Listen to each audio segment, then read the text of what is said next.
So a new challenger has entered the fight, and that's because we're coming up on the first public playtest for a new upcoming extraction shooter called PUBG Black Budget. And based upon the name, you could guess that this is being made by the same people that made PUBG, but this is a spin-off title. This is not directly tied to the Battle Royale. This is its own unique game, and this seems to be the first attempt at a Tarkov-like extraction shooter with a potentially AAA budget. Now, with this announcement of this closed alpha test, we also got a bunch of new information on this game that was revealed quite a while ago, but pretty much never released any information. But now we actually have some things to talk about with this game. Now, first off, when are these alpha tests going to be taking place? So the first one is going to be on December 12th to December 14th. So it's going to be Friday to Monday. And then for the second test, it's going to be December 19th to December 21st. So again, Friday to Monday. And if you want to sign up for these alpha tests, you can just go on their Steam page and apply for the test there. Now, if you don't get an invite from that, they are also going to be doing Twitch drops where you can just watch some certain streams. I'm not sure if it's going to be like an official stream or something, but you can watch some Twitch streams and you'll be able to get a key through that. So it seems like pretty much anybody who wants a key will be able to try out this game at some point during these two tests. And obviously, with this being an alpha test, there's probably going to be a lot of buggy elements. There absolutely is not going to be even close to all of the content in the game that you would expect from the launch of the game. In fact, I think they're more specifically looking at testing early game stuff. They say they want to focus on early game systems, combat pacing, extraction balance, and player progression. So it seems like it's more going to be an early game test. But to be fair, in a lot of extraction shooters, the early game is the most enjoyable. But what actually is PUBG Black Budget? And we get a bit of a description on this. So designed as a first person perspective, a first experience. So I'm not sure if this is saying this is always going to be only first person or if there's going to be some third person elements at any point. I'm hoping it's just first person. You can't go third person at any point. PUBG Black Budget is a tactical extraction shooter built around tension, survival, and the unknown. You are a contractor, a hardened veteran hired for a classified operation on an island at the edge of the world. Your mission is to recover top secret technology from an abandoned research facility. But there's a catch. The island is trapped in a time loop consumed by a supernatural phenomenon known as the anomaly. Extract artifacts, research your findings, and uncover the truth behind the Black Budget initiative, Sapiens. In between missions, you'll expand your personal base, craft new equipment, and improve your character's skills and proficiencies. Prepare to face PvPvE threats in an environment that grows more unpredictable with every loop, and the longer you stay, the harder it is to make it out alive. So this gives quite a lot of information and some backstory on the kind of story and setting of the game. Now, based upon all the information we have on this game, which we'll also go over in this video, this does seem to be a game much more targeted at something like Escape from Tarkov. You have a bunch of different versions of extraction shooters. On the really casual side, you have something like Arc Raiders. On the much more hardcore, almost mil sim side, you have something like Escape from Tarkov, which essentially started the extraction shooter genre. This seems to be more towards Tarkov, except I would probably expect this game to be a bit more on the casual side, or at least have a lot more quality of life. Based upon the information we have now, I would put this game kind of in between Escape from Tarkov and something like Arena Breakout Infinite.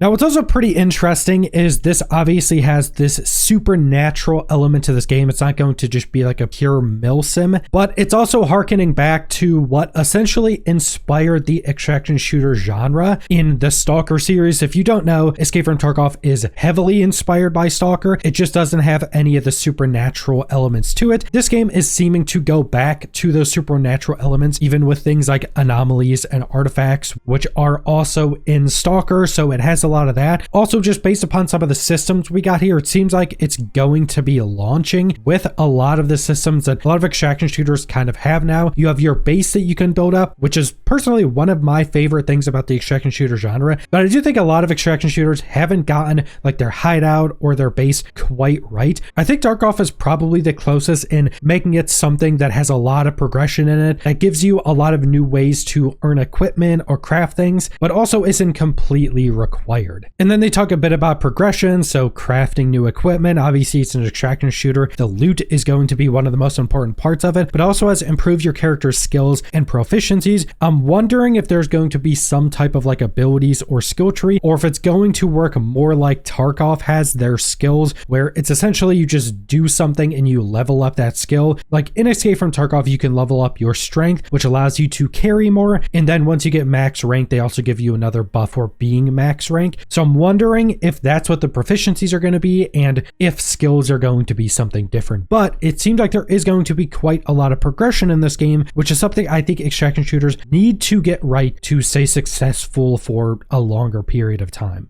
Then they also listed off a bunch of key features. So we have a 2.5 times 2.5 kilometer open world island featuring varied biomes, points of interest, and underground facilities. Now, based upon that size, that means the world is about 6.25 square kilometers. So just comparison, the main Skyrim map is 37 square kilometers. So while this isn't absolutely massive like a single player RPG, this is actually a pretty large map. And based upon some of the descriptions and information they're giving, it seems like this map is going to have some amount of changing run to run. So maybe there's some amount of randomization into the map. So even though it's only that one specific size relative to the entirety of the map, it seems like what's in the map may have some amount of randomization run to run. So you have up to 30-minute sessions combining exploration, combat, and extraction. I think that's a pretty good amount of time for timed based matches. I don't like when some extraction shooters have really short times in a raid. It just kind of feels like you get in and can barely get your feet planted, and then the raid is coming close to an end, so you have to go find and extract. 30 minutes is actually a pretty good time. You have a persistent inventory. Keep what you extract, lose what you bring in if you die. Obviously, being an extraction shooter, this makes sense. Presumably, it will follow along the lines of other extraction shooters where you'll probably have like a secure container where you can keep some stuff even if you die. They have level and squad based matchmaking, up to 3-player squads and 45 players per session. Now, I'm assuming what they mean by level and squad based matchmaking, I'm assuming this means that there are going to be like level brackets, or it's going to try to match you with people of a similar-ish level. So that may be like a loose grouping, but it's probably not going to try to put you against like super high level players if you're a new player or something. It also is squad based, so I'm assuming if you're solo, it tries to put you with other solos. And up to 3-player squads with 45 people per session is quite a lot, actually. I don't know of many other extraction shooters that even come close to that. The only thing I can think of is in some of the bigger Escape from Tarkov maps, if you combined all of the possible PMCs that could be in the map and all of the possible scab players that could be in at the same time, maybe it gets somewhere close. Maybe it starts to get up there, but I don't even think that would go much past like 30. So there is going to be a good amount of people in this, but it is a pretty large map anyway. Then you have dynamic PvPvE encounters against contractors and various hostile entities. So it does say entities here, which makes me think you are going to be facing some supernatural PvP enemies as well. Maybe they'll also be like PvE contractors. And I do think that's also a pretty important part of extraction shooters, having both players to go against, but also PvE enemies that are in some way dangerous. And then the anomaly gradually shrinks the playable area, creating tense and unpredictable scenarios every loop. Now, this is the one thing I don't really like about this. This is obviously taking inspiration from PUBG, as this is a spin-off to the Battle Royale. But essentially, it's saying here that there is a closing circle like Battle Royales have. Obviously, would be much slower as it's a 30-minute match. I'm personally not as big of a fan of this in extraction shooters. I know things like the D&D-inspired extraction games have also generally had circles in them that close in and you have to try to extract before the circle actually fully encloses, but having a timer and the circle is a bit weird. I'm wondering if the circle is something that doesn't fully close at any point, if it's more kind of like a shrinking circle and then when it gets to a certain size it just moves around the map. That could be a thing. It is something that I think requires testing to see if it works out well, but personally I'm not the biggest fan of a shrinking circle in an extraction shooter. Then we have difficulty scaling that increases with player level and time spent inside the loop. Now I'm honestly curious on what this is because they mentioned the loop multiple times. It sounds like the loop is not a specific match, and maybe the loop is just like your total playtime within like a raid or something like that. So it will be quite interesting that not only is the world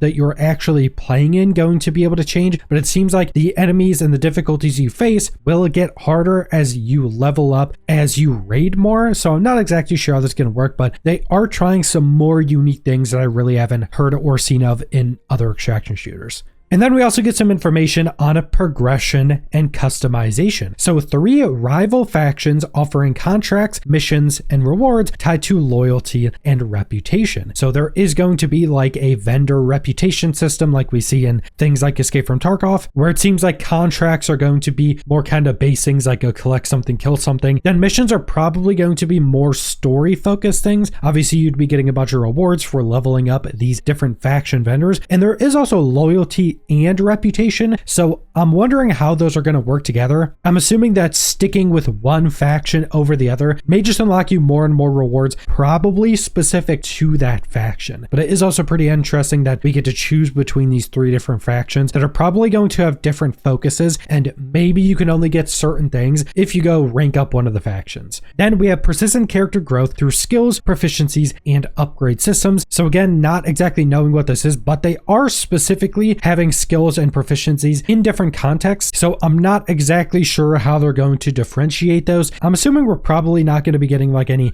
active abilities or anything. Maybe it's just certain things you could do in the map. Like Delta Force kind of has this, where if you're playing a certain character, they can do different things in the map. Like one can use a blowtorch to open up different entrances to areas. So maybe something like that. And then we have a customizable and expandable base featuring crafting stations, stash upgrades, and facilities that provide income. This sounds pretty close to what Escape from Tarkov has, even though Escape from Tarkov probably wouldn't describe their hideout like this. It is nice that they're seeming to want to release with a fully fleshed out base system that can give quite a lot of progression. Just being able to customize it, having a bunch of crafting stations, stash upgrades is something also in Escape from Tarkov. Hopefully you can't just buy those. And facilities that provide income is definitely something nice later on once you get more and more into the progression. Then we have a research station serving as a narrative and progression hub. So I'm not exactly sure what this is. I'm presuming that the kind of main story or missions or kind of lore based behind the game is going to be behind this research station, and you probably have to bring out these different artifacts and anomalies and use them at this research station to continue your kind of character progression and the narrative progression throughout the game. That would be my best guess on what this is.